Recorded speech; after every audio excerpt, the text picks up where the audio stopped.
Aamir Hasan here and welcome to my YouTube channel and Facebook page. आज की video specifically उन लोगों के लिए है जो फर्स्ट टाइम यूके आ रहे हैं ऑन अ स्टूडेंट वीज़ा या skill worker visa from outside the UK. तो आज की वीडियो में हम ये देखेंगे कि जब आप फर्स्ट टाइम यूके आते हैं ऑन अ स्टूडेंट वीज़ा या टीयर टू स्किल वीज़ा, तो कौन कौन सी ऐसी चीज़ें हैं जो आपको यहाँ पे आके फौरी तौर पे करनी है। So there are three main essential things जो आपने यहाँ पे आके सबसे पहले करनी है ताकि आपका यहाँ पे स्मूथ ट्रांजिशन हो सके। सबसे पहली चीज़ है कलेक्शन ऑफ BRP, जिसको बायोमेट्रिक रेजिडेंस पास भी कहा जाता है। जब आपको यूके वीज़ा मिलता है तो आपके पासपोर्ट पे एक यूके वीज़ा विंटेज जो है वो उसका एक स्टिकर जो है वो लगाया जाता है। लेकिन जब आप यहाँ पे आके रहना शुरू करते हैं तो उसके लिए आपको BRP चाहिए होता है, बायोमेट्रिक रेजिडेंस पास। और काफ़ी कंपनीज या फ्यूचर में कोई भी अगर आपको काम करना है तो this is the most important document जो बेसिकली ये स्टेट करता है कि आप यूके में किस वीज़ा पे हैं और आपका जो ड्यूरेशन ऑफ स्टे है वो कितने अरसे के लिए होगा। वो BRP कैसे कलेक्ट करना है, वो बेसिकली जो आपको कलेक्शन ईमेल आती है या जब आपको यूके वीज़ा इशू होता है तो उसमें वो बता देते हैं कि BRP कहाँ से कलेक्ट होगा। जैसे मेरे केस में BRP जो है वो यूनिवर्सिटी कॉलेज लंदन से ही मैंने कलेक्ट किया था। उसके बाद जो सेकंड इम्पॉर्टेंट काम है जो कि आते साथ आपने उसको करना है वो है यूके का बैंक अकाउंट। और आई वुड रेकमेंड कि आप दो तरह के बैंक अकाउंट खुलवाएंगे, क्योंकि उससे आपके लिए जो ट्रांजैक्शंस हैं या मनी ट्रांसफ़र है या किसी भी जगह पे आपने शॉपिंग करनी है या कोई भी चीज़ परचेज़ करनी है वो आपके लिए बहुत आसान है।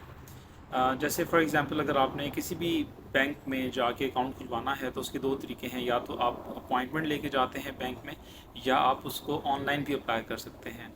ऑनलाइन बैंक अकाउंट खोलना बहुत आसान है, जैसे लॉयड्स बैंक है या यूके के दूसरे बैंक हैं जैसे HSBC या डिफरेंट और तरह के बैंक्स हैं। आप सिर्फ सिंपली उनकी वेबसाइट के ऊपर जाएंगे और वहाँ पे आप जो ऑनलाइन प्रोसीजर है उसको फॉलो करते जाएंगे। कई चीज़ें तो आप फ़ोन से भी अपलोड कर सकते हैं और मैंने अपना जो अकाउंट है वो ऑनलाइन ही खुलवाया था through my phone. It's very easy process, लेकिन वो खुलवाने के लिए कई बाज़ आपको BRP चाहिए होता है और प्रूफ ऑफ एड्रेस भी चाहिए होता है।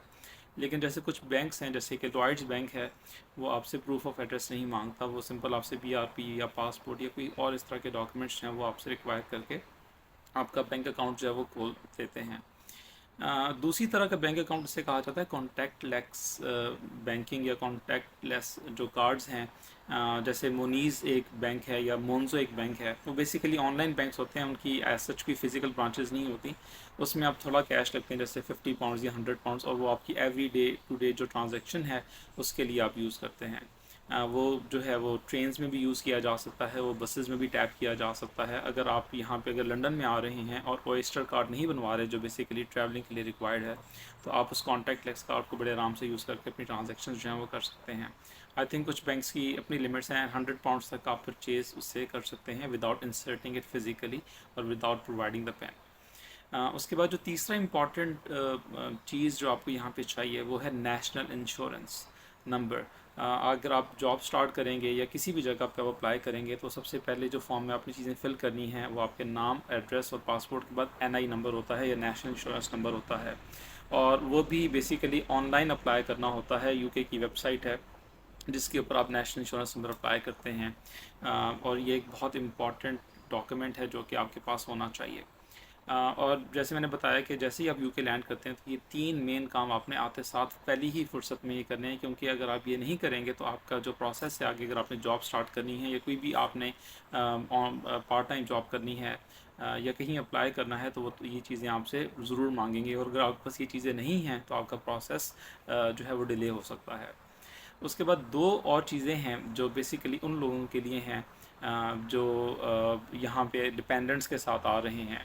जैसे फॉर एग्ज़ाम्पल अगर आपके पास बच्चे हैं, आपके साथ बच्चे आ रहे हैं सितंबर इनटेक में फॉर एग्ज़ाम्पल, तो उनके स्कूल एडमिशन जो है वो कैसे होगा।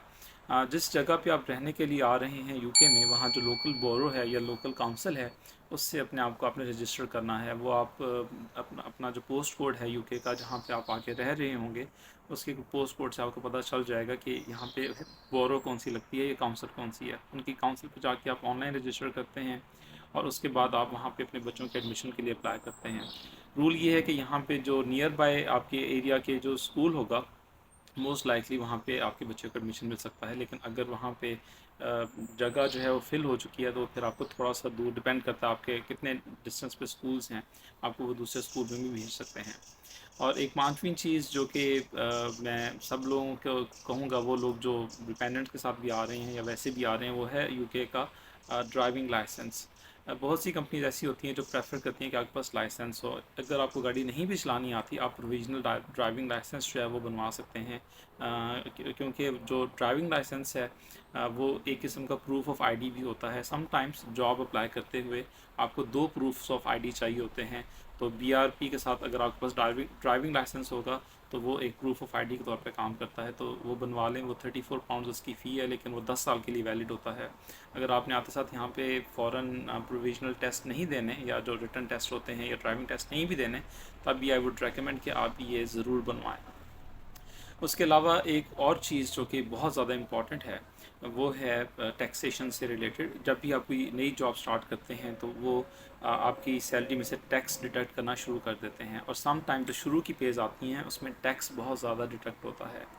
तो क्योंकि जो यहाँ पे इनका डिपार्टमेंट है HMRC, जो बेसिकली टैक्स कलेक्शन करता है, उनको नहीं पता होता कि आप किस वीज़ा पे आए हैं या आपकी जो टैक्स कोड है वो क्या बनता है। तो आपने क्या करना है कि यहाँ पे आके जो HMRC की वेबसाइट है उसमें अपना एक अकाउंट बनाना है, और उसमें आपको प्रूफ ऑफ आईडी चाहिए होगा। तो अगर आपके पास ड्राइविंग लाइसेंस बना होगा तो आप उसमें बड़े आराम से अपना अकाउंट जो है वो बना सकते हैं, क्योंकि उसमें प्रूफ ऑफ आईडी के तौर पर आपको ड्राइविंग लाइसेंस जो है वो शो करना होता है, और BRP वगैरह। तो जब आप वो अकाउंट बना लेंगे तो उसमें आपकी एम्प्लॉयमेंट से रिलेटेड तमाम चीज़ें आ रही होंगी कि उसमें आपकी पे स्लिप, आपकी पे कितनी आ रही है, उसमें से टैक्स जो है वो कितना जो है वो डिटेक्ट हुआ है। अगर आपका टैक्स ज़्यादा डिटेक्ट हो रहा है, आप जो उनकी वेबसाइट पे देख लें थ्रेशोल्ड्स क्या हैं कि टैक्स वो कितना काटते हैं। अगर आपका टैक्स ज़्यादा डिटेक्ट हुआ है तो आप उनको कांटेक्ट कर सकते हैं, उनको फ़ोन कर सकते हैं और अपना टैक्स को ठीक करवा सकते हैं। मैंने देखा है बहुत से ऐसे स्टूडेंट्स यहाँ पे आते हैं और वो बहुत परेशान होते हैं कि उनका टैक्स क्यों बहुत ज़्यादा कट रहा है। वो उसकी वजह ये होती है कि HMRC ने गलत टैक्स कोड जो है वो अपने सिस्टम में एंटर किया होता है, तो जिसकी वजह से टैक्स कलेक्शन जो है वो उनकी सही तरीके से नहीं हो रही होती, बल्कि वो ज़्यादा टैक्स काट रहे होते हैं। तो आप HMRC को कांटेक्ट कर सकते हैं और उनको फ़ोन करना ज़रूरी होता है। जब भी आप कोई जॉब चेंज करते हैं या नई एम्प्लॉयमेंट में जाते हैं तो you have to contact them, so that वो आपका टैक्स कोड जो है वो सही तरीके से उसको अपने सिस्टम में प्लेस इन कर सकें। So this is what it is. ये मेन चीज़ें मैंने आपको बता दी हैं।